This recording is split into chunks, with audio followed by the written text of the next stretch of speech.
without clicking a switch. Wrong thing. These are all the things. These are all the. Maybe well. World's strongest bond. 24.24 psi. Gorilla Bond. Sets in 5 minutes, not 6. As I just showed on the other one. 3,300 psi. Well, I guess this is from another planet. You wouldn't think so with the name of Gorilla, but... Anyway, what was I saying? This video was about resetting the tpms sensors. I heard people yip-yapping about it. I researched this on YouTube. I'm saving anyone who's lucky enough to stumble on this video all the trouble. People are saying there's no way to do it without this $700 gizmo. One guy said there's one tool that can do it, and due to high demand, the prices have gone up, and it's $65 if you click this link.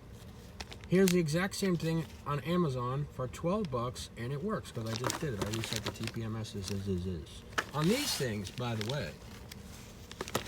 This is the one about what it looks like. They changed the name on it a little bit, but it's the same company. I can tell by the structure of it, by taking the battery cover off and the whole shape.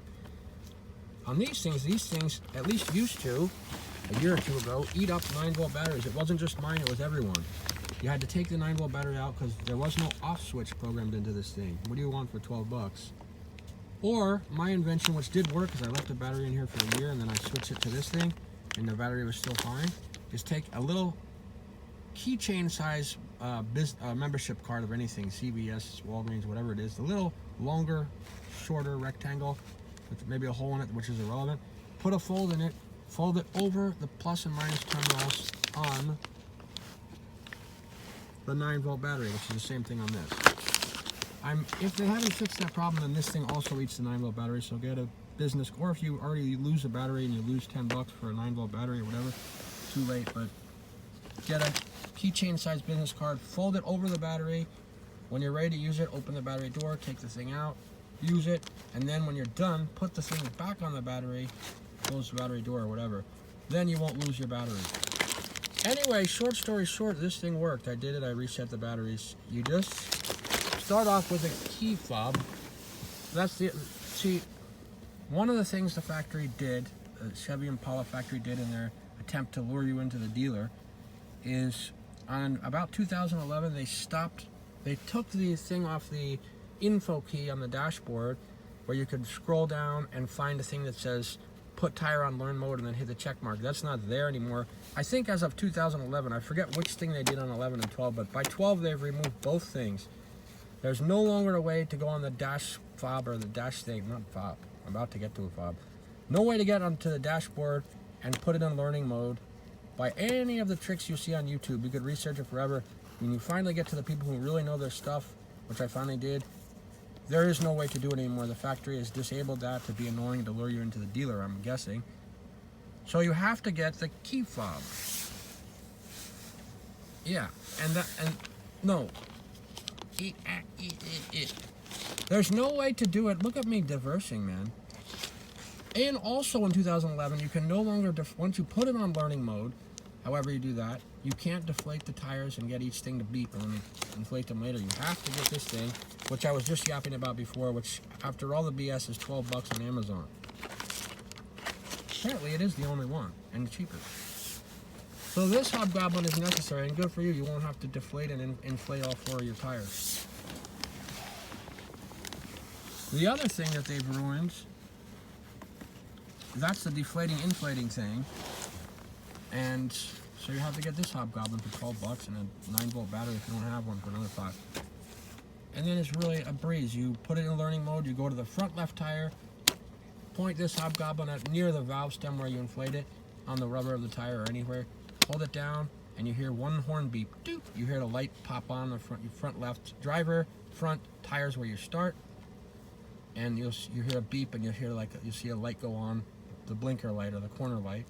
That's done. Then go to the front right, clockwise, back right and back left. When you do it finally at the back left, you'll hear 2 beeps and you'll be done. You go back in your car or whatever, it'll say learning mode complete, maybe turn off the key and on the key, and then you're done. That whole process takes, once you get both of these tools, a minute. and that's it. You don't have to inflate the tires or anything. That'll set the tires as it used to be to the proper inflation. So I guess start this when your tires are already properly inflated. It will set the tpms sensors to that range by the proper inflation level, and it will align each tire, front right, front left, front back right, back left, back right, or in the order you did it, whatever I should say it, to the right thing. So when you look at the dashboard, which you still can, you can see which tire it is. Once it says low tire, you look on the dashboard and you see which one's low. That's how useless this is. The dashboard already says which one's low. But anyway, when you see the low tire, oh, because this thing will line up the tpms sensors in the tire with the dashboard, because mine were off. My front right and back right were switched off. So I was always thinking the front right. If I had done it before and it said front right tire low, it actually would have been the back right tire low. This thing lines up the tpms sensors and fixes the readings on the dashboard to be accurate, makes the tpms sensors work, set at the right level, and lines up the ones that the dashboard thinks are each tire. So when you see a low tire light now, you know which one it is. You can look on the dashboard. Bada bang, bada bang. That's all this thing does. I thought I read, and someone was wrong, that it was connected to the wheel speed rotation. It's not. So I thought I had to do this to fix my anti-skid. It wasn't. I believe it's my back right wheel because the warp is hubbed, and I have to swap the warp for a new warp. The warp is hub? Can I say the hub is warped? Is that okay? Can I say it that way? Because the hub is warped and it's catching the back right tire, so it doesn't turn as much as the other one, and the computer thinks the back right tire is skidding, and it hits the other brakes. In my case, because they weren't lined up, because someone swapped the tires and they didn't have the realigning tools, the computer thought the front right tire was skidding, so the ABS system kicked on and hit the brakes on the other three tires, chink, chink, chink, and it was like when I took off from my foot on the brakes on a turn, because the other tires were spinning and this one wasn't, and it thought this one was skidding. This is the anti-skid control, not anti-lock brakes, was the other thing ABS does. But the ABS speed sensor with the computer thought this tire was skidding, or skidding on dirt. So it said we better hit the brakes for the other one so we can mitigate the skid. And then I would take off and I'd be like, and the ABS brakes would be on, and the traction control, I say, light was on. And I thought it was this thing because I read something BS-y on YouTube, but it wasn't. Oh, well, in the meantime, I got a way to fix this so they're aligned. So at least the computers are reacting to the right tire. The computer was already reacting to the right tire because it's ABS, not TPMS. This video sucks. Well, I'm not going to do it again because I know, I screwed up. The computer did know the back right tire, which it thought on TPMS settings and the inflation settings with the front right tire, but it knew the ABS sensor knew the back right tire was skidding, and so it put the brakes on all these Scott gobbles and same thing, TPMS, traction control, all that, because it thought it was skidding. Actually, I mean, it was skidding, but it wasn't skidding because the car was going too fast. It was skidding because my hub was warped and I have to go swap that hub. See, I see this perfect example. I have to swap the hub. This is the back right tire. I have to take the hub off and put it on. In 2011 and 2012, one of the things the factory did was make it impossible to deflate the tires to set, once you're on tire relearning mode, to set each TPMS sensor to the correct one. So you have to get this hobgoblin. People have made it sound like it's really expensive on YouTube, and one guy gave out the special secret for the $65 one following this link, and it's the same one on Amazon for $12. So this thing, which is said to be impossible, it is the only way to do it to reset the TPMSs now, and it's $12. And yes, you can go to the dealer and they'll do it for free after they keep you waiting for an hour and you've spent $20 driving to and from the dealer. You can do it that way as well. The next thing that they've ruined on purpose, as usual, is you cannot get to it, as I was saying before, from the dashboard anymore. You're hitting the car info, the little car picture with an eye next to it, scrolling down to wait for it to say reset tires. You can no longer do that. They've made that, they've deliberately made that impossible. Now you have to get a key fob. Again, you can go to the dealer, instead of spending $20 to drive to the dealer and wait for an hour and drive back and have them try to say, oh, but you need an oil change, you need this, you need that. All those problems. You have this thing, and now it takes 1 second. And it costs $12. The other thing they've ruined is the way to do it, the way to get in there. You can't do it from the dashboard anymore.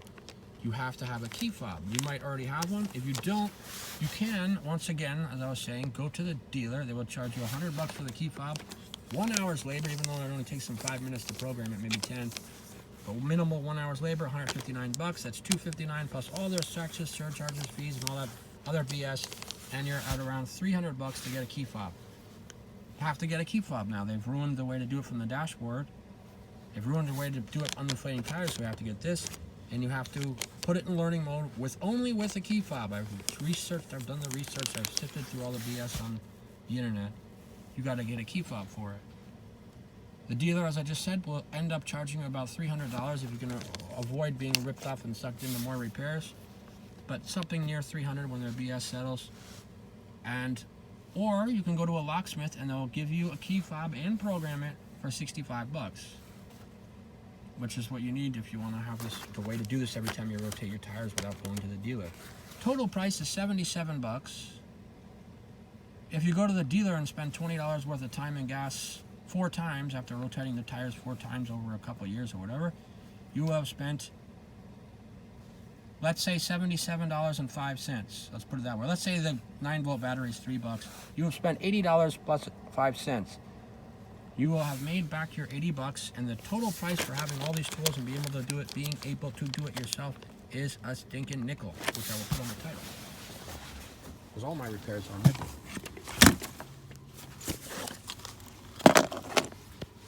This is where I live.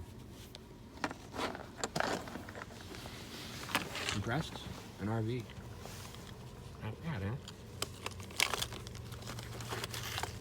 Oh, come on. Actually, this purple thing was another 5, but that was my prerogative. I like the color purple.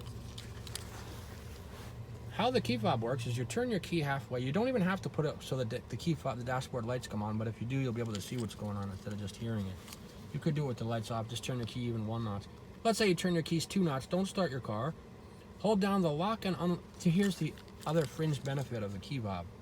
This is what you get for $77. The dealer didn't give it to you. Once you get your check engine light working and all that stuff, you have to have the check engine light working for this remote start to work. But once it works, lock once, hold down remote start for 5 seconds, and your car will start without being in it on a snowy day or whatever. If you're lazy as me, I'm something like, I could call myself the laziest person on the planet.